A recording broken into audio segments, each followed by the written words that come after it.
Hi, this is just a little demonstration of the single string double gut bucket that I made. It's a version of the old wash tub base from the jug bands. It's made out of 2 wash tubs, a piece of old plywood paneling, a Louisville slugger, and a weed whacker line for the string. It's played just like the old wash tubs in that as you tip it back, you increase the tension in the string and that changes the note.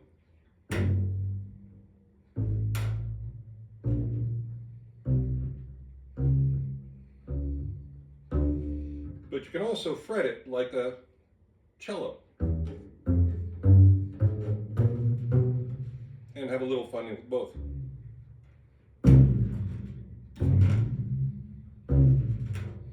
So there's lots of ways you can play with this. You can also do a little bit of percussion in the back with the tin of the wash tubs or the wood up front.